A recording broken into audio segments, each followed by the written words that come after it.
주의 은혜와 복이 이전보다 충만하시기를 축복합니다. 하나님을 만난 사람, 한나는 자신의 기도와 찬송을 통해서 자신의 인생에 찾아오신 주님의 모습을 확실하게 표현을 했습니다.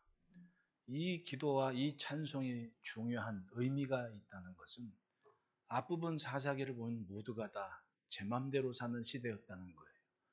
그런데 하나님은 하나님의 구원과 하나님의 크신 일을 펼쳐 보이실 때 나라건 용사건 다 있어도 딱 한 가지, 하나님을 존중하고 신뢰하는 그 믿음이면 비천한 여인이건 남모를 가정이건 어찌하건 그 한 사람을 통해서 하나님은 하나님의 마음에 맞는 일을 이루어 가신다는 겁니다. 기어이 한나는 그 시대에 사람들이 왕이 없이 자기 소견에 오른 대로 살아가는 그때에 확실하게 하나님을 높입니다. 내가 주의 구원으로 말미암아 기뻐함이니이다. 내가 주의 구원으로 말미암아 기뻐함이니이다. 다 자기 맘대로 살아가고 자기 맘 옳다고 살아가는데 그 시대에 한나가 노래를 하는 겁니다. 내가 주의 구원으로 말미암아 기뻐함이니이다. 이 귀한 찬송이 가정마다 충만하시기를 축복합니다. 정말 신앙의 명가의 찬송으로 모든 관계에 소문나는 가정들 되시기를 축복합니다. 어둠이 깊어지면 작은 빛도 고맙습니다. 왜냐하면 잘 보이기 때문에 그렇습니다. 대낮에 저 바닷가 옆에 서 있는 등대를 고마워할 사람은 없습니다. 그냥 예쁘다 그러고 가서 사진 찍으면 되지. 그게 정말 고맙다 하는 마음을 품은 사람은 없다는 거예요. 그런데 캄캄한 바다를 헤치고 나서 저기 어딘가 육지가 있다라는 마음으로 그 빛을 기대하는 항해사들의 마음에는 그 등대빛이 얼마나 고맙겠습니까? 그 빛 때문에 자신들이 살 수가 있다는 거 정말 반갑고 고마운 불빛일 겁니다. 믿음은 평상시에는 잘 모릅니다. 환경이 바뀌고 상황이 평범하지 않을 때 바로 그 시간에 믿음이 비로소 드러나게 되고 보이게 되는 겁니다. 평탄한 중에는 모릅니다. 화급한 일을 만났을 때 내 안에 있는 그 믿음이 비로소 드러나 보이는데 예수님 표현대로라면 그 믿음이 작기도 하고 크기도 하다는 거예요. 여러분 평상시에 기도하는 대로 하나님의 말씀을 듣고 믿은 대로 큰 믿음의 그릇들 되시기를 축원합니다. 우리는 하나님 나라와 세상 사이에 삽니다. 정확히는 이미 하나님 나라의 백성으로 이 시대를 살고 있지만 몸은 아직 세상에 있다는 거예요. 이 기막힌 상황을 바로 믿음으로 소화해내며 이 시대를 살고 있습니다. 그런데 그게 쉽지가 않더라는 거지. 믿고 믿음으로 살지만 현실에 다가오는 문제들이 나를 괴롭게 하고 힘들게 하고 좀 쉽게 가고 싶기도 하고 그런 생각이, 그런 유혹이 있다는 거예요. 하지만 오늘도 그 존재감을 알고 그것을 지키기 때문에 이 시간에도 여기 함께 모여서 하나님을 예배하고 있습니다. 할렐루야. 예배 그거 아무나 드리는 게 아니에요. 하나님께서 구별되이 부르셨기 때문에 선별하셨기 때문에 이 자리가 있는 거예요. 믿으십니까? 왜냐하면 이곳은 거룩한 성전이고 하나님의 집이기 때문에 그런 겁니다. 아무나 드리는 것이 아닙니다. 하나님의 부르심 때문에 그것을 믿기 때문에 여기에 있는 겁니다. 우리는 믿음이 바로 삶의 원동력입니다. 하나님의 말씀을 신뢰하는 순간에 그 믿음이 삶의 에너지가 되고 힘이 됩니다. 그래서 믿음으로 살게 되는 거예요. 하나님은 그것 때문에 바로 그 모습 때문에 이스라엘을 구원하셨습니다. 그리고 가나안 땅을 주신 겁니다. 오직 여호와 하나님을 예배하며 그 말씀을 존중하는 백성들에게 그 나라 그 땅을 주신 겁니다. 가나안 보십시오.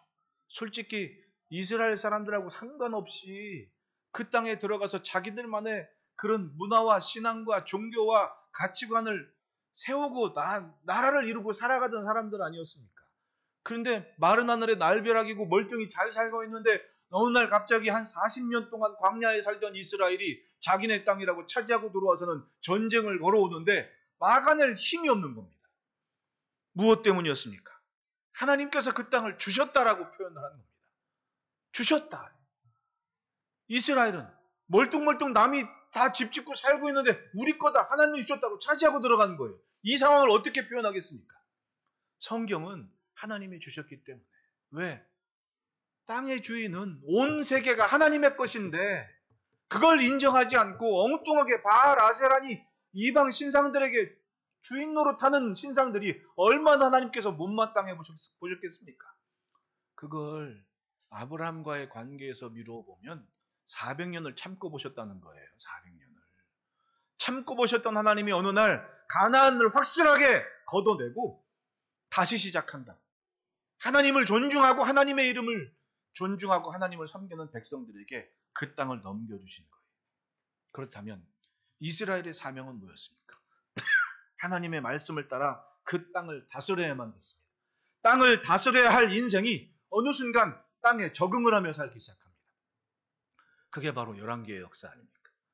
땅 차지하고 좋아하는데 여러분 가만히 보면 지난주에도 삼손에 대한 얘기 살펴봤지만은 여호수아가 살아있을 때 그리고 여호수아와 함께했던 장로들이 살아있을 때는 이스라엘이 잘 섬겼다 그래요. 왜? 여호수아가 그렇게 외쳤거든요. 나와 내 집은 하나님을 섬길 테니까 니네가 진짜 생각하기를 니들이 섬기고 있는 이방신이 신앙이면 그냥 그대로 살아라. 하지만 나는 분명하게 하나님을 섬길 거다. 그 말은 뭐예요? 정복전쟁을 10년이 됐든 20년이 됐든 정복전쟁을 치르면서 기업을 차지한다고 하지만은 차지했던 사람들이 다 마음속에 어떤 마음 가지고 사는 거예요? 야, 가나안의 신들은 도대체 어떤 신들에게 이렇게 비옥한 땅을 만들어 놓은 거야? 하고 마음이 가더라는 거죠. 집집마다 장마마다 다 우상들은 하나씩 갖고 있는 것을 보니까 여호수아가 답답하니까 외친 거 아닙니까? 죽을 날이 되매 라고 성경은 얘기해요. 죽을 때 보니까 나는 죽을 때 됐는데 하나님께서 그렇게 모세를 통해서 귀에 못이 박히게 말씀한 그 말씀을 이스라엘이 듣지 않고 땅을 다스려야 될 인생이 가나안을 다스려야 될 인생들이 가나안처럼 살고 있으니까 그게 답답했던 거예요.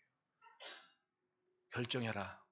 이제는 나와 내 집은 하나님만 섬길 테니까 니들이 살아온 것대로 우상이 좋으면 그냥 우상하고 살아라. 하지만 우리 집은 그렇게 살지 않을 거다. 그게 여호수아의 마지막 유언이었잖아요. 얼마나 답답합니까? 사는 중에 여호수아도 그걸 본 거예요. 제가 지도 하나 잠깐 보고 설명을 할게요. 사사기 18장을 보면 이스라엘의 대다수의 지파들이 자기 기업을 받아가지고 정착을 하는 중에 단지파는 수가 비교적 다른 지파에 비해 좀 작았습니다. 그런데 아버지 마음이 그러잖아요. 적으면 뭔가라도 좀 더 주고 싶고. 그러니까 지도를 딱 보면 단지파가 차지한 땅은 비옥한 땅이었어요. 뭘 해도 잘 돼. 지금 가도 정말 비옥한 땅이 한눈에 보여. 생각해 보시라고. 동쪽에서 해가 딱 지면 산에 딱 해가 넘어온 순간부터 하루 종일 볕이 드는 땅이고, 그리고 바닷바람 살살살살 불어오고, 짠바람이 착 부니까, 우리나라도 포도 보면 대부도 포도 좋다고 막 아침에 오셨구나 우리 권사님. 그 동네 포도가 좋은 게 바닷바람 해풍 받아가지고 자라기 때문에 그런 거 아니에요. 저 단지파가 차지했던 저 땅은 해풍이 그렇게 불어가지고 포도 농사가 그렇게 잘 된대잖아. 여러분 세계적으로 포도주로 유명한 나라가 어디예요? 알면서 막 모른 척하고 있지 말고.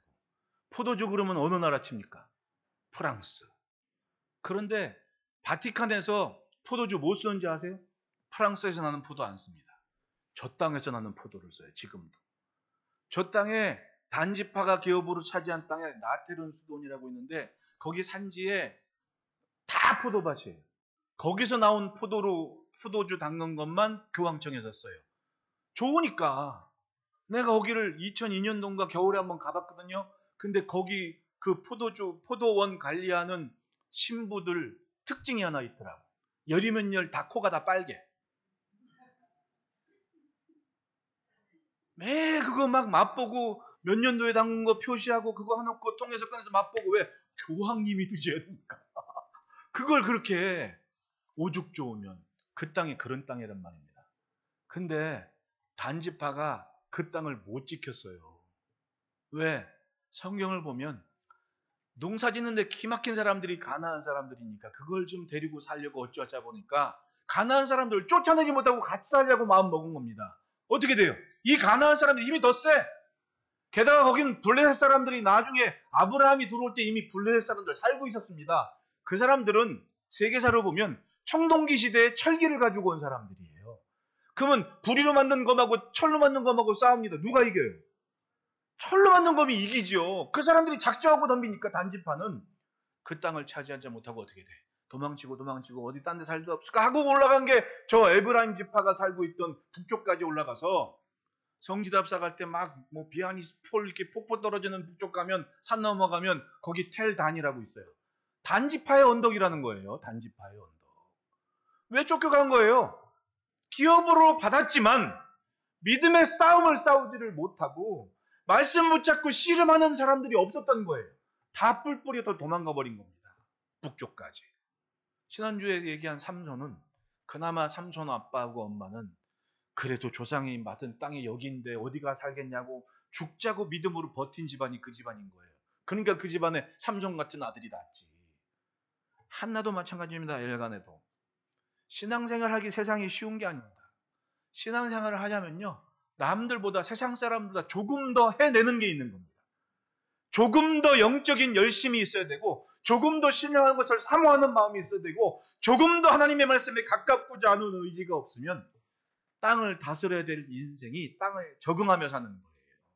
그러다가 아무리 기업을 약속으로 받았다 하도 저 북쪽 끝자리 남의 집 밖까지 쫓겨나서 살 수밖에 없는 신세가 돼버리는 거예요. 여러분, 약속을 확실하게 내 것으로 얻기 위한 전쟁은 내 몫입니다. 남이 대신해 주는 게 아닙니다. 여기 자녀들도 있지만은 기도 엄마 아빠가 대신해 주는 게 아닙니다. 할머니 할아버지의 사는 것도 종도 것이지 내가 기도로 심고 내가 삶으로 뿌린 것이 없다면 나는 거둘 것이 없는 거예요. 아무리 잘나고 똑똑해도 하나님께서 하늘을 닫아버리시면 땅에 기근이 있는 겁니다. 여러분, 중동의 역사나 세계사나 고고학 연구하는 사람들이 유물을 이란이나 이렇게 해서 발굴할 때 그 중동, 그 시대의 근동과 중동 지역에 훌륭한 왕 꼽으라면 아합이 빠지지를 않아요. 왜? 아합이 살 때, 왕 노릇할 때 북이스라엘을 부자나라 만들었거든요. 대단히 현명한 지혜로운 통치를 잘한 왕으로 소문난 왕이 아합 왕입니다. 근데 성경은 뭐라 그래요? 그 아합 왕 때문에 하나님께서 하늘을 닫아버리셨다고 얘기하지 않습니까? 우리는 역사에서 봐야 됩니다. 하나님의 마음에 맞는 것이, 그러니까 왕이 하나님의 마음에 맞지 않으면 세상은 기근이 올 수밖에 없는 거예요. 우리도 마찬가지입니다. 아무리 내가 실력도 있고 공부도 많이 했고 상황도 좋은 때를 살지만은 하나님께서 하늘을 닫아보시면 말짱 도루묵이고 아무것도 아니라. 여러분, 하나님 앞에 심을 것을 심는 용기를 가지고 하나님을 왕 삼고 주인 삼고 세상의 주인이 하나님인 것을 인정하며 삽시다. 사사기 21장 25절에 그때 이스라엘에 왕이 없으므로 사람이 각기 자기의 소견에 오른 대로 행하였다. 이 말은 뭐예요? 하나님을 왕으로 삼지 않았다는 얘기입니다. 하나님은 친히 왕 되시겠다고 이스라엘을 건져내셔서 내 백성 내 군대라고 선언하셨는데 이스라엘이 가나안에 적응하다 보니 보이지 않는 신이 신이냐? 이러면서 우상을 하나 갖다 놓기 시작했던 거예요. 그러니까 하나님의 백성이 하나님을 왕으로 삼지 않기 시작했으니까 자기 마음대로 살기 시작한 거예요. 하나님 눈치 보고 살 때가 있었는데 자기 마음대로 살기 시작한 거예요. 그러니까 하나님의 품을 떠난 하나님의 백성들이니 하나님의 은택과 은혜가 있겠냐는 말입니다. 사방에 곳곳에 지파마다 미디안이니 아람이니 모압이니 블레셋이니 틈만 나면 쳐들어와서 자기들이 주인 것이라고 농사 지어서 결실할 쯤 되면 미디안이 와가지고는 홀라당 곡식 다 가져가 버리고 그런 상황이 됐다는 거예요. 마주보고 인사합시다. 내 맘대로 살지 맙시다. 내 맘대로 살면 기근이 올 수밖에 없는 겁니다. 여호수아 죽은 후 대략 한 100여 년의 세월이 지나는 동안 이스라엘은 하나님을 왕으로 삼지 않는 잘못된 선택을 한 겁니다. 세상을 보고 배운 거예요. 여러분, 조금 더 신앙적인 모습이 왜 중요합니까? 그걸 보고 배우는 겁니다. 아무렇지도 않은 것 같지만은 신앙교육의 가장 중요한 본사는 내 집인 거예요. 내 가정에서 할머니 할아버지가 신앙생활하는 거, 아버지 엄마가 신앙생활하는 그 모습 보고 내 자녀들이 하나씩 배우는 겁니다. 앉혀놓고 가르치는 게 아니라 삶의 모습을 보고 이때는 이랬지 이걸 배우는 거예요. 이것이 바로 영적인 교육입니다. 예배와 경건한 삶을 위한 선택이 있도록 살아야 됩니다. 왜냐하면 그것이 미래라는 거예요. 아무리 공부하고 애들 공부시켜 보십시오. 너 성적이 몇 등이냐? 너 학원 가야겠다. 내가 보니까 안 가도 돼. 충분히 배워. 충분히 알아. 차라리 문제집 싸늘고 지가 도전하게끔 만드는 게 중요해. 너 학원 가라. 그 학원 가라는 한마디에 얼마나 많은 의미가 함축되어 있습니까? 내가 뭘 하기가 좀 귀찮은 거야. 나도 좀 쉬고 싶어. 너 학원 가라. 그러다 보니까 어떻게 돼요? 실력 좋은 애들은 많아지는 것 같은데 정작 하나님이 하늘문을 닫으실 시대가 더 가까워오고 있다는 거. 그거 안 보입니까, 여러분? 예? 아무리 실력 좋고 살기 좋은 세상이 뭐합니까? 갈수록 하나님이 하늘문을 닫으시는 것 같아. 뭐가 있겠냐고요. 예? 유다가 멸망할 때 얼마나 왕들이 정치력이냐 외교력이 좋았습니까? 눈치가 기가 막히게 배가지고 야 이제 떠오르는 태양은 바벨론이야. 그리고 요시야 왕이 나가서 애굽 왕을 막았습니다. 무깃도 전쟁이 그래서 벌어지는 거 아니에요. 무깃도 해가지고 애굽 왕 바르누고를 막아쓴 겁니다. 여러분 지금 세계사예요. 세계사. 성경에 나온 세계사를 얘기해 주는 겁니다. 애굽하고 아수르하고 전쟁을 벌이는 겁니다. 아수르는 바벨론하고 일맥상통하는 제국이에요. 따지고 보면 그 잔당들, 그 흩어진 부족들이 따로 만드는 나라들이니까. 근데 그때 당시에 그 근동 지역에 그 뭐 이라크, 이란 지역에서 떠오르는 샛별 같은 민족들이 아시리아족이고 바벨론족이 있거든요. 힘을 갖고 내려오니까 애굽이 선수를 치는 겁니다. 야, 그래도 그동안 우리가 힘을 갖고 있었는데 무슨 소리야? 여기서 우리가 지금 가만히 있을 참이냐? 먼저 치자. 그래가지고는 북진을 해오는데 떠오른 이제 브에세바부터 시작해가지고 지중해 연안을 따라 지금 여러분 지도 쪽 그 바닷가 길을 따라 쭉 올라오는 북쪽 언저리가 무깃도인데 요시야 왕이 갈 수 없다고.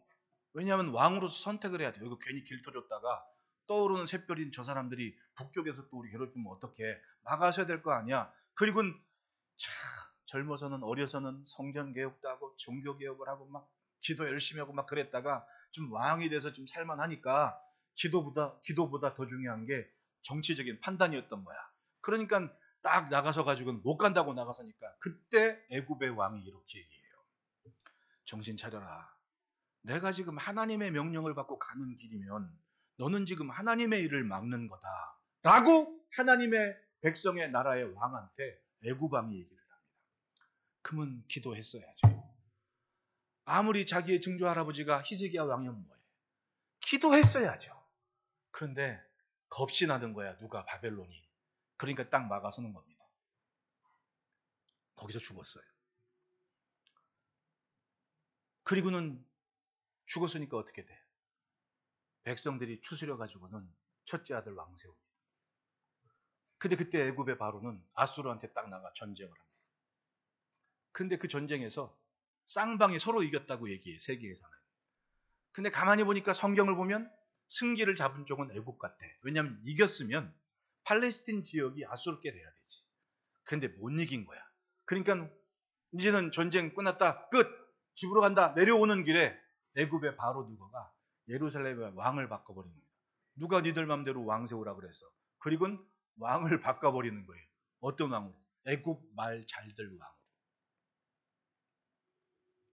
시간이 지났습니다. 아수르가 어떻게 돼? 힘을 비축해서 아버지가 몰이 든 거 내가 이루어야지. 그리고는 전쟁을 벌이는 겁니다. 그리고는 이겼어. 어떻게 돼? 예루살렘한테. 누가 함부로 애굽 편들라 그랬어. 그리고 왕을 바꿔버립니다. 그리고는 세운 왕을 바벨론으로 잡아가는 거예요. 추풍낙엽처럼 왕들이 바뀌는데 그렇게 외교 정치 외추는 똑똑한 왕들이 하나같이 다 떨어지는 거예요. 마지막에 시드기야가 왕이 된 겁니다. 삼촌이야 앞에 왕들에. 이 사람은 하나님의 말씀에 귀를 기울였던 사람이에요. 말씀이 어떤가? 그때 당시에 열심히 하나님의 말씀을 외쳤던 선지자가 누구냐 하면 예레미야 선지자였던 거예요. 예레미야 선지자가 뭐라고 해요? 우리 회개합시다. 우리 하나님을 왕삼합시다. 하나님의 말씀 잘 들읍시다. 그런데 그때 당시에 대다수의 제사장이나 선지자들이 무슨 얘기예요? 예루살렘은 대대로 하나님의 집이 있었고 그렇게 함부로 이렇게 시대의 흐름을 탈 성이 아니니까 걱정하지 마십시오. 농사 지읍시오. 걱정하심 적군이 쳐들어 석 달이면 올라갑니다. 막 이렇게 얘기했던 거야. 그러니까 예레미야는 괜히 막 하나님의 말씀대로 전했다가 막 뺨 맞고 갇히고 시드기야는 그걸 뻔히 보니까 감옥에 갇힌 예레미야를 보호했다 그래, 성경을 보면. 응? 그러니까 밤중에 찾아가지고 예레미야한테 무슨 하나님의 뜻이 뭡니까? 자꾸 들었다고 그래. 근데 문제가 있어. 하나님의 말씀을 듣기를 좋아했는데 겁이 많았던 거야. 그러니까 부하들이나 또 예레미야한테 이렇게 얘기하죠. 방백들한테, 장군들한테 나 여기에 왔었다고 말하지 마. 그리고 가버리는 거예요. 하나님의 말씀은 좋아했어. 하나님의 백성인 것 티가 났어. 왜? 말씀 듣기 좋아하고 하나님 하니까. 근데 정작 뭐야? 액션으로 옮길 용기가 없었던 거야. 그리고 방백들 눈치 보고 외교니 정치니 어떡할까? 바벨론이 막 애굽이나 막 갈팡질팡하다가 바벨론에 쳐들어와가지고 느부갓네살이 다 사로잡아갖고 도망갔는데 잡혀와가지고는 시드기야 왕자들, 그러니까 왕자들 와서 다 죽여버리는 걸 내가 봐야만 됐지. 그리고 성경은 뭐라 그래? 두 눈이 뽑힌 채로 사슬에 묶여서 잡혀갔다고 그래.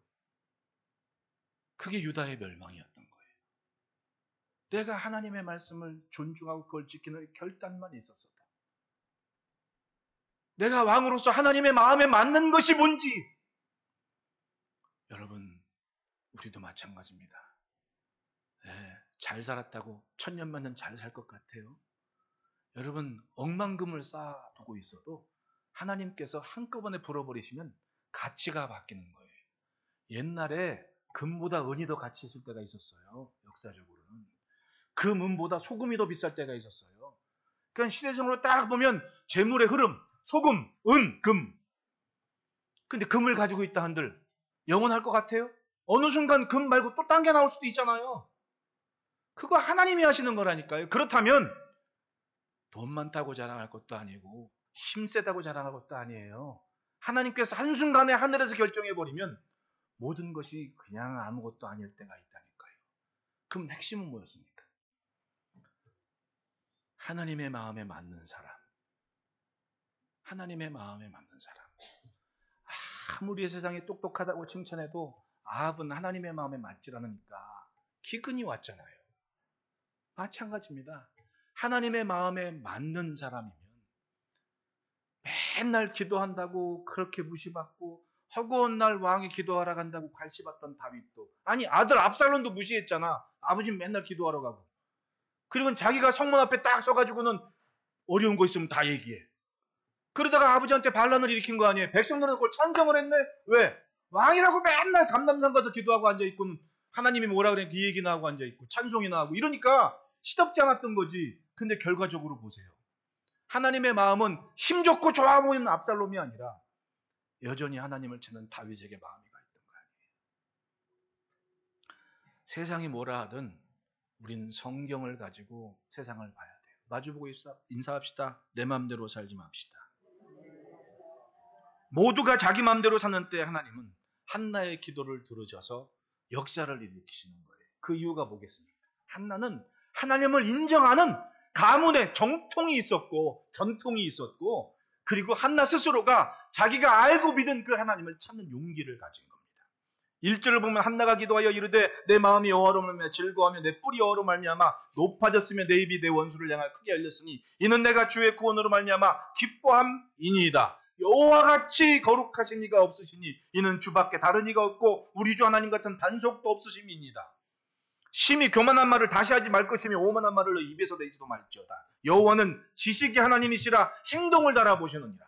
확실하게 안 겁니다. 사는 모습을 보면 하나님이 계신지 안 계신지 안다. 나는 하나님이 계신 것을 믿는다 라고 하나님을 붙잡은 액션이 있는 그런 여인이 바로 한나였던 거예요.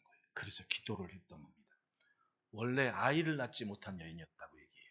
사무엘상서 1장 5절 6절에 한나에게는 갑절을 준 이는 그를 사랑합니다. 그러나 여호와께서 그에게 임신하지 못하게 하시니라. 하나님께서 임신하지 못하게 하신 여인. 6절에 여호와께서 그에게 임신하지 못하게 하심으로 그의 적수인 분인나가 그를 심히 격분하여 괴롭게 하더라. 그렇다면 한나는 안 되는 게 많았던 여인이에요. 그리고 아무리 엘가나가 자기를 사랑하고 자기를 더 아낀다고 하더라도 서러움이 많은 여인이 맞아요. 그래서 1장 10절에 한나가 마음이 괴로워서 여호와께 기도하고 통곡했다 그래요. 자신의 괴로움을 가지고 하나님을 찾고 하나님 앞에 울었습니다. 이 기도가 어쩌다 한 기도가 아니에요. 이 집안의 삶이 그랬습니다. 여호수아의 유언과도 같은 얘기를 지켜온 이 후손들은 바로 그런 가정이었던 거예요. 여러분, 성경을 띄엄띄엄 보면 그 의미를 몰라요. 말씀에 맞춘 삶을 찾아야 됩니다. 제가 성경을 새벽 예배, 3일 저녁 계속 한 카테고리 안에서 계속 한 장 한 장 순서대로 가는 이유는 다른 게 아닙니다. 성경을 띄엄띄엄 보면 전부 자기 마음대로 한다니까. 역사를 보라는 얘기 큰 눈으로, 하나님께서 보시는 세상을 좀 볼 수 있는 그런 눈은 가져야 될 거 아닙니까? 그러니까 설교 한 편에 막 구약 성경도 다 나오고 막 이렇게 하는 이유가 그렇게 봐야 된다는 거예요. 우리는. 이 한나는 잠깐 억울함 가지고 자기의 일상 가지고 그렇게 기도한 게 아니에요. 하나님은 시대의 그런 아픔과 닫힌 문을 여는 일을 한나의 기도와 한 집안의 어려움을 통해 그걸 나타내 보이셨다는 거예요. 왜냐하면 집안이 그걸 놓치지 않았어요. 신명기 4장 7절에 모세가 백성들을 모아놓고 얘기하는 게 이런 대본이에요. 우리 하나님 여호와께서 우리가 그에게 기도할 때마다 우리에게 가까이 하심과 같이, 즉 광야에서 배웠어. 하나님은 기도할 때마다 우리에게 찾아오셨다. 세상에 이런 신이 어디 있느냐. 이걸 모세의 뒤를 이은 여호수아도 자기 집안, 자기 식구, 자기 후손들에게 귀에 못이 받도록 강조를 했고, 에브라임 지파의 후손은 이 집은 여전히 그 얘기를 듣고 그걸 존중해 가다라는 거지. 재물도 좋고 건강도 좋고 무엇이든 빠짐없이 누려도 정말 귀한 것 그 한 가지를 지키지 못하면 다 헛된 거예요. 다 물고 풉니다. 바람을 잡으려 하는 것 같도다라고 솔로몬도 얘기하지 않습니까? 한나는 기도로 하나님을 만났습니다. 그의 손길을 경험을 합니다. 사무엘상서 1장 25절로 28절 말씀 보면, 아니 27절 봅시다. 이 아이를 위하여 내가 기도하였더니 내가 구하여 기도한 바를 여호와께서 내게 허락하신지라. 그리고 그 아이를 약속대로 하나님께 바치는 겁니다. 이 통곡의 결과로 기쁨의 번제로 하나님 앞에 서원을 지키는 날을 가진 겁니다. 기도의 응답을 하셨으니까 서원의 예물을 들고 하나님 기도의 응답 감사합니다라고 예물을 바치면서 그 아이를 약속한 대로 제사장의 수종자로 바치는 거예요. 그리고 노래합니다. 내가 주의 구원으로 말미암아 기뻐함입니다. 그렇습니다. 모두가 다 자기 마음에 오른 대로 살아가는 그때 하나님을 인정하고 하나님을 높이는 여인의 노래가 이스라엘 중에 퍼지기 시작했던 겁니다. 그가 만난 하나님의 모습, 어떻게 해서 하나님 만났는지 보십시오. 첫째는 따라합시다. 품은 것은 반드시 빛을 낸다. 2절에 여호와와 같이 거룩하신 이가 없으신 이는 주밖에 다른 이가 없고 우리 하나님 같은 반석도 없으심입니다. 자신이 믿어온 대로 믿은 것이 있고 품은 것이 있으니까 기도를 한 거 아니에요. 기도는 아무나 못해요. 자신의 안에, 내 안에 누가 있는지, 누가 주인인지 이걸 아는 사람이 비로소 기도의 자리에 앉는 겁니다. 그렇지 않으면 기도하기 전에 일단 전화번호 수첩부터 검색을 하죠. 어려운 일이 있을 때 이거 누가 전문가지? 그걸 찾는 거예요. 기도하기 전에. 그런데 삶이 주의 것임이 분명하면 하나님 하면서 먼저 기도를 하죠. 이게 차이인 거예요. 세상을 다스리느냐 아니면 세상에 적응하느냐, 바로 이 차이라는 겁니다. 한나는 하나님이 분명했습니다. 그리고 품었습니다. 자신의 답답함과 괴로움을 하나님 앞에 토로해 갑니다. 왜? 확신했으니까 하나님이 주인이신 것을. 한나의 괴로움이 여러분 하루 이틀일까요? 가만히 보면, 살다 보면 원데이, 어느 날, 어떤 날, 그날이 있다는 거예요. 어떤 의미에서 그날은 정말 더 이상 못 참겠습니다. 하나님 빵 하고 터지는 그날이고, 한편으로는 그렇게 답답했던 인생을 시원케 하신 하나님의 약속이 이루어지는 원데이, 그날이라는 거지. 그날의 그 감동과 결정에 주저함이 없어야 됩니다. 한나는 다가온 모든 아픔과 괴로움이 빵 터지는 그날, 그 아픔을 가지고 하나님께 갔던 거예요. 여러분, 사무엘상서 1장 4절을 보십시오. 엘가나가 제사를 드린 날에는 제물의 분깃을 그의 아내 분인나와 그의 모든 자녀에게 주고, 분인나와 그의 모든 자녀에게 주고. 그렇다면 분인나가 한나를 괴롭게 한 세월이 한두 해는 아닐 거 아니에요. 왜? 자녀가 하나가 아니잖아요. 지금 읽어보면 그의 아내 분인나와 그의 모든 자녀에게 주고라는 얘기는, 분인나가 자녀가 하나라는 얘기입니까? 여럿이라는 얘기입니까? 여럿 낳고 자꾸 여럿 건사하는 분이나가 맨날 한나를 괴롭혔다는 거 아니에요. 내 남편의 기업을 이을 자식은 얘네들이요. 아무리 엘가나가 당신을 사랑하고 당신을 위한다고 하지만 결국 엘가나의 모든 유산은 누가 갖는지라고? 얘네들이 가지요. 이랬을 거 아니냐고 분인나가. 근데 그 자녀가 여럿이라고 하니까 한나가 약이 올라요, 안 올라요? 괴로웠다고. 그 괴로움이 한두 해가 아니었다는 얘기 아닙니까? 참고 참다가 이 마음 좋은 여인이 도저히 못 참겠습니다. 하나님, 그리고 통곡하고 울었다는 얘기예요. 어디 잠깐 벌어진 일이 아니라고. 몇 년을 함께 살았는지 모르지만 분인나는 그렇게 오죽 있으면 적수라고 표현했냐고. 한 집안에 살지만 원수였어요. 그런데 그 모습을 보고 한나는 어느 날은 도저히 안 되겠습니다, 하나님. 그리고는 하나님 앞에 통곡했다는 거예요. 여러분, 내 힘으로 안 될 때, 안 되는 것이 많을 때 참지 말고 하나님 앞에 웁시다. 그 통곡이 있어야 되는 거예요. 여러분, 목사라고 뭐든지 만사형통입니까? 답답하고. 그래, 저도 이제 기도하는 그 동기가 되는, 평상시에 하는 기도 말고 더 드리는 기도는, 맞아요. 그냥 주구장창 어느 때는 하염없이 눈물만 흘립니다. 내 앞에 있는 건 모니터인데, 모니터보다도 흐르는 눈물을 주체할 수 없는 기도를 해야 될 때가 있어요. 그럴 때가 있다. 하나님 앞에 우는 시간이 없으면 어떻게 지탱하겠냐. 마찬가지입니다. 답답한 문제가 나를 지배하지 못하게 하는 것은 확실한 줄이 있어야 됩니다. 기도줄이 있어야 되고 생명줄이 있어야 되고 말씀의 줄이 있어야 되고 붙잡은 것이 무엇인지 그때가 드러나는 겁니다. 답답함이 쌓이고 괴로움이 쌓이고 아픔이 쌓이고 1년, 10년, 20년 됐건 그 괴로움을 가지고 어느 날 하나님 앞에 통곡하는 시간이 있다는 거예요. 맞습니다. 한나는 하나님을 품은 겁니다. 그 품은 것이 어느 날 빵 터졌고 그 터뜨린 그것이 1년 만에 응답되어서 하나님께 기쁨으로 예배하고 예물을 드린 날을 맞이한 거예요. 할렐루야. 둘째로는 따라합시다. 보이지 않을 때도 바라보는 것을 지킨다. 여러분 4절부터 6절을 천천히 한번 읽어보십시오. 시작. 용사의 풍족하던 자들은 양식을 위하여 품을 팔고 줄이던 자들은 다시 줄이지 아니하도다. 전에 임신하지 못하던 자는 7을 낳았고 많은 자녀를 둔 자는 쇠약하도다. 여호와는 죽이기도 하시고 살리기도 하시며 수월에 내리기도 하시고 거기에서 올리기도 하시는도다. 이거는 경험한 사람이 아니면 할 수 없는 말 아닙니까? 한나는 경험을 한 겁니다. 맞아요. 세상이 캄캄하다고 내 마음이 캄캄한 것은 아니지 않습니까? 내리는 비로 세상이 깜깜하고 어두워도 구름 위에 올라가면 태양이 있는 거 아닙니까? 그것처럼. 높은 하늘은 끝을 모릅니다. 하늘이 푸르기만 합니까? 올라가 보니 그렇지도 않더라고요. 네. 내가 모르는 게 많아요. 하지만 항상 하나님을 보는 것처럼 살아요. 제가 참 그러고 보면 사람 좀 때가 있는 것 같아. 아니 그래도 한 10몇 년 전에는 우리 권사님들하고 집사님한테 갑시다 그러면 뭐 애들 막 학교도 막 안 데리고 방학시킨 알아서 방학하고 데리고 막 이스라엘에 뭐 어디에 다 다녔는데 요즘은 갑시다. 아니 5일짜리 하롱베이도 이렇게 못 가네. 못 가 5일짜리 하롱베이도. 얘네는 갑시다 그럼 만사를 제쳐놓고 권사님들이 가니까 막 이스라엘 오면 막 다녔는데 요즘은 그런 때는 아닌 것 같아요.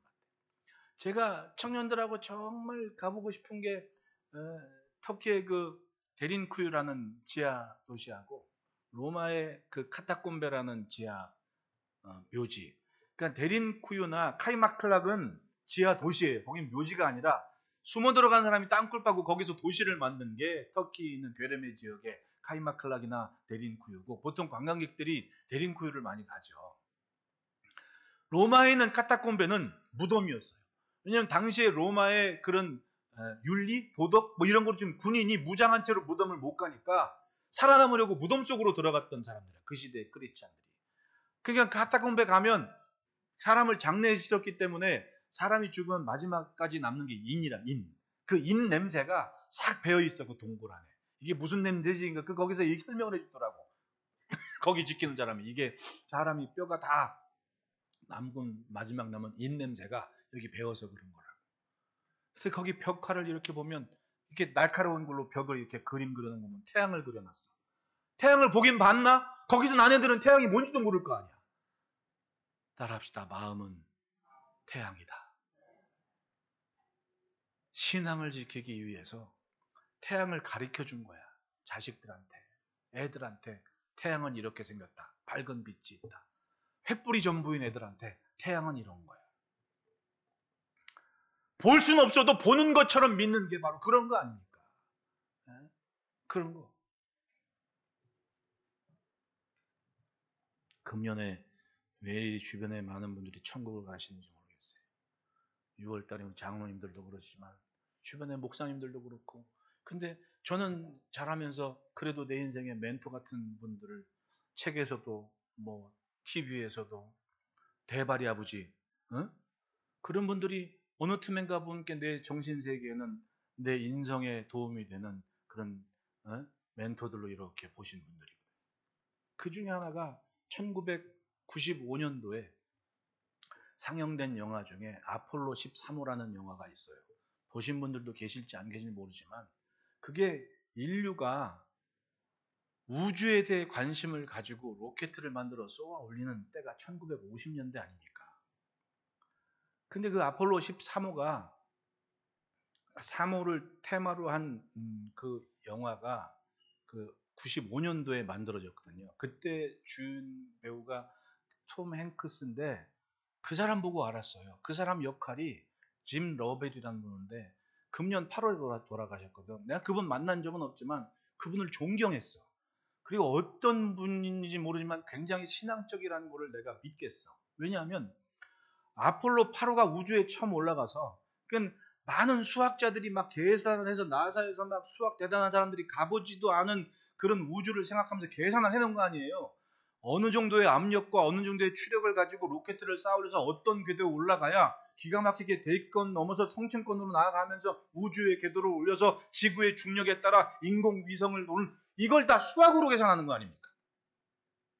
우주선 타는 사람들한테는 사느냐 죽느냐의 문제거든. 근데 이 짐 러벨이라는 사람은, 그러니까 아폴로 우주선, 아폴로 11호가 68년인가, 그때 아마 달에 갔잖아요. 68년인지 69년인지. 근데 그 이전에 아폴로 11호, 뭐 8호, 뭐 여러 개 우선이 있는 거예요. 그 중에 성공한 게 그거지. 근데 짐 러벨은 달에 착륙하기 전에 아폴로 8호를 타고 그 지구 밖에 나가서 지구를 본 최초의 우주팀의 우주선 조종사가 그 짐 러벨이었단 말입니다.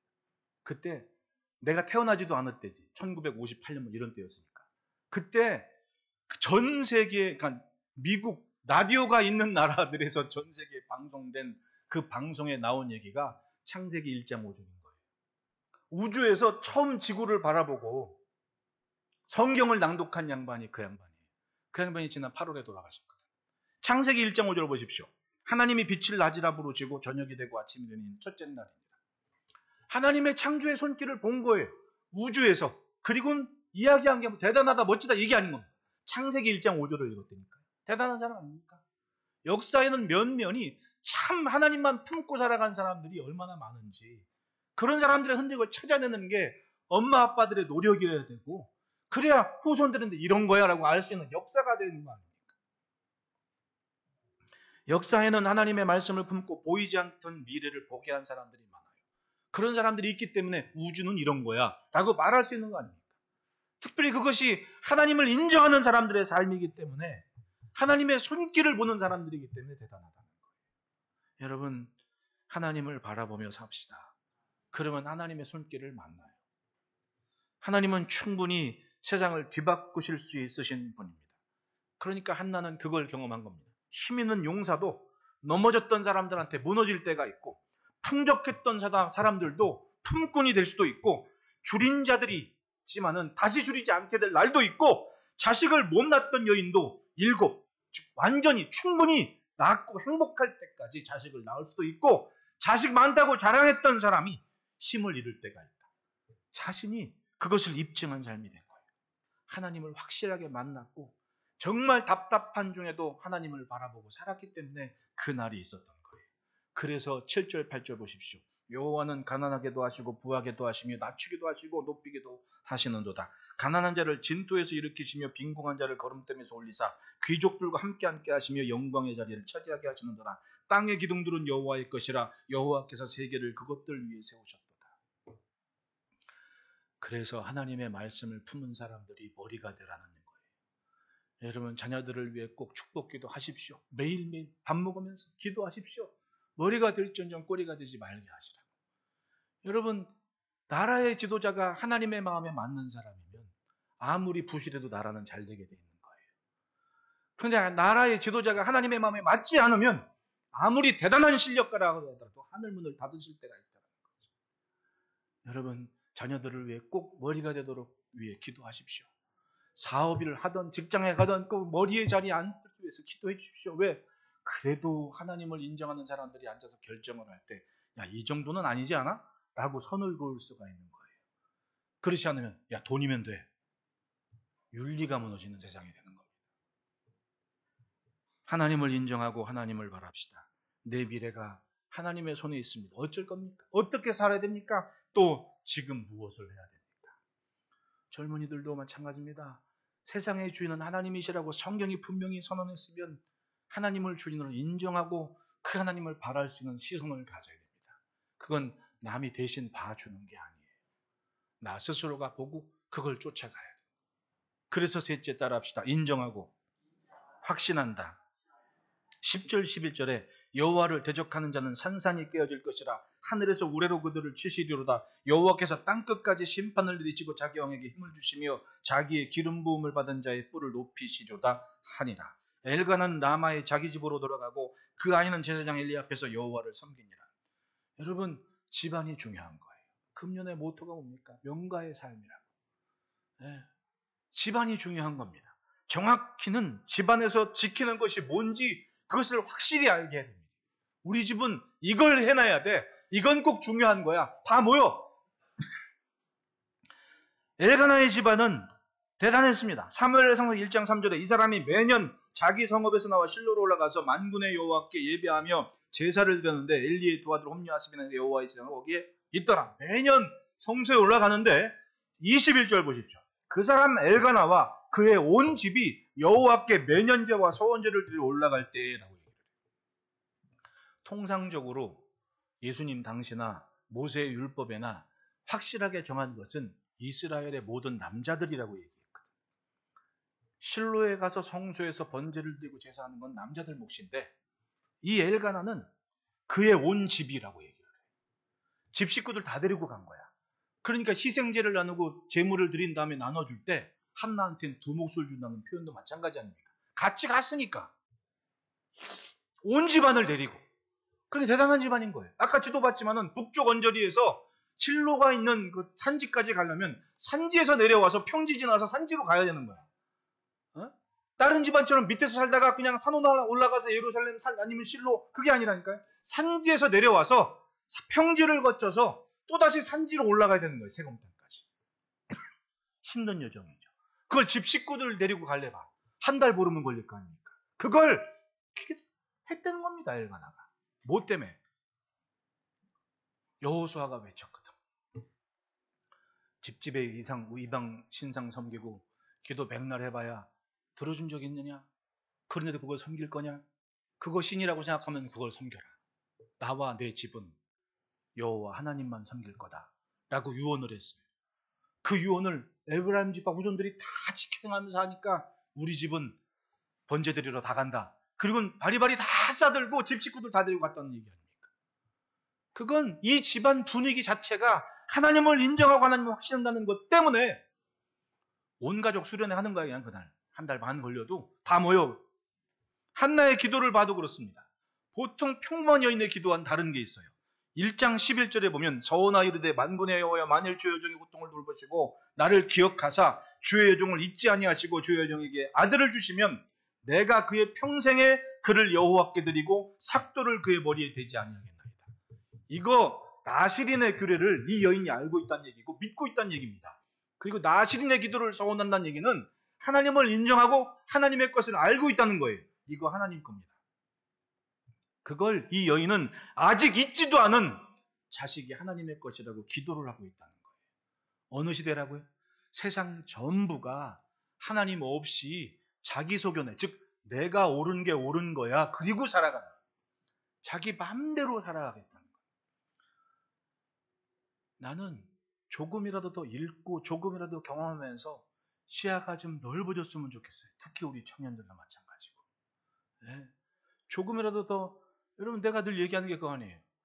나는 알지도 못하지만 책 한 권을 딱 가지고 보면 남이 30년 연구하고 나는 이틀이면 끝낼 수가 있어.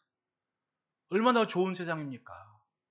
우리나라는 특색이 있는데 조상 대대로 그건 있는 것 같아. 네? 여러분 우리 찬송가, 우리 곡조로 만든 찬송가 있죠? 다른 나라는 그게 없는 거야. 그러니까 여러분 국가 같은 거 뭐 프랑스 국가니 어디 유럽에 있는 국가 보면 찬송가에서 딴 거 자기네 국가로 삼잖아요. 지은 적이 없거든. 우리는 만들어서 하잖아. 어? 뭐 복잡한 뭐 연구 논문 있으면은 다른 애들은 자기네 말로 번역된 게 없어서 공부를 못 하는데 우리나라는 조금만 있으면 번역된 게 나와. 얼마나 대단한 나라입니까?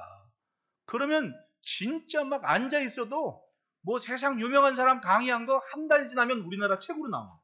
얼마나 좋은 세상이에요. 그렇게 접하면서 읽고 접하면서, 그래서 성경에 나그네를 만나면 영접을 하라고, 대접을 잘하라고. 왜? 그 사람들은 내가 모르는 뭔가를 알고 있는 사람들이에요. 몽골의 쿠빌라이 칸 이런 사람들이 카톨릭 선교 거 인정해주고 이럴 때 왜 그런 거예요?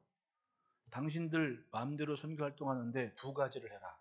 첫째, 문학을 가리키고, 그리고 과학을 가리켜라.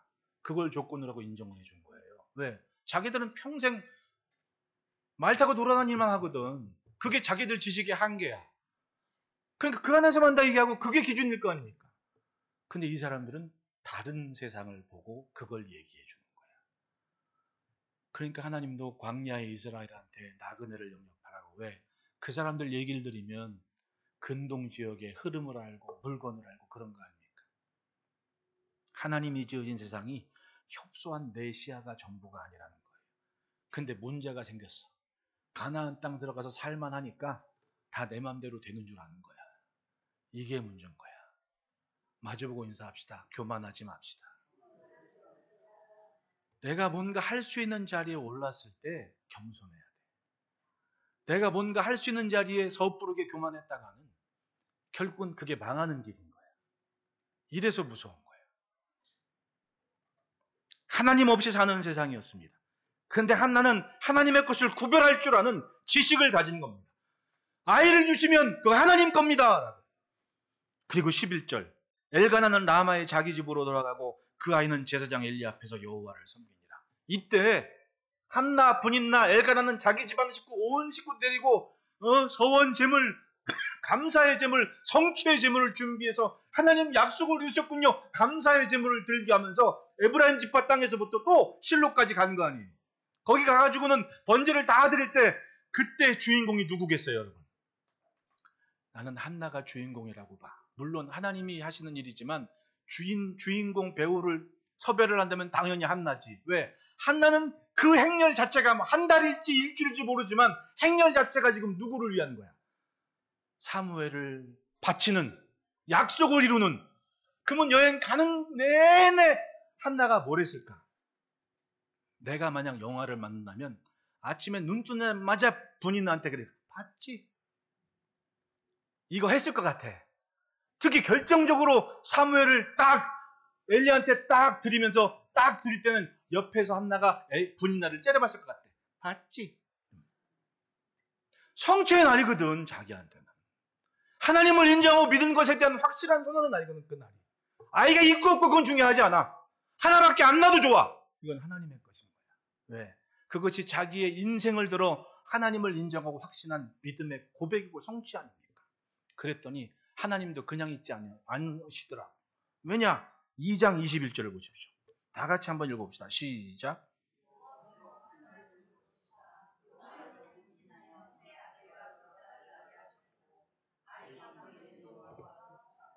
아멘. 하나님께 드릴 자식이 무럭무럭 잘 자랄 때 얼마나 마음에, 성경을 보면 해마다 한나는 사무엘의 옷을 지어 입혔다 그래요. 이렇게 가서 보니까 아이고 좀 컸네, 옷이 작네. 그러면 내려가가지고 옷 만들어갖고 다음에 올라갈 때 옷 입히고, 또 자라면 어이 좀 컸네. 그 또 내려가서 옷 입혀갖고 또 옷 입히고.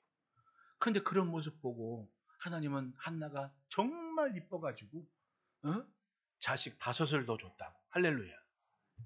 하나님을 인정하고 확신하니까 하나님이 내 거를 받으시지만은 받으신 것보다 5배를 갚아주신 거 아닙니까? 이걸 뭘로 표현해? 그러니까 내 삶에 내게 전부라고 생각하지 말고 하나님을 인정하고 하나님의 것이 있도록 살자는 거예요. 시간이건 건강이건 재물이건 하나님을 위해서 헌신하는 것을 주저하지 말자는 얘기지. 잠언서 3장 6절에 솔로몬이 얘기해. 너는 범사의 그를 인정하라. 그리하면 내 길을 지도하시리라. 이게 왜 중요하냐? 하나님은 그걸 기대하시거든. 하박국서 2장 14절에 보면 이는 물이 바다를 덮은 같이 여호와의 영광을 인정하는 것이 세상에 가득함이니라. 사내 죽네 죽겠네 하지만은 하나님 그래도 하박국 선지자한테 참으라고, 하나님을 인정하는 것 그거 믿으라고, 하나님이 하실 일을 바라보라고. 아무리 세상 깡패 같은 나라들이 됩니다 하더라도 하나님은 하나님의 일을 하신다고. 그러니까 현실은 우리의 외양간도 없고 포도나무에 무화과나무에 열매도 없고 답답한 시대가 되는 것 같지만은 찬송하고 기뻐하면 노래하라고. 왜? 하나님은 하나님의 일을 하신다고. 난 여호와로 인하여 즐거워하리로다. 그 하나님께서 바라보시는 게 그겁니다. 만물이 온 천하가 여호와를 인정하는 거다. 마치 홍수가 나서 물이 땅을 덮는 것처럼 여호와를 인정하는 것이 온 땅에 가득하게 될 거다. 하나님은 그걸 보고 계시다는 거예요. 우리들 가정이 하나님이 보시는 것에 맞춰 하나님을 인정하며 하나님을 확신하는 모습으로 신앙의 명가가 돼서 하나님이 원하시는 그 물결이 되시기를 축복합니다. 기도하겠습니다.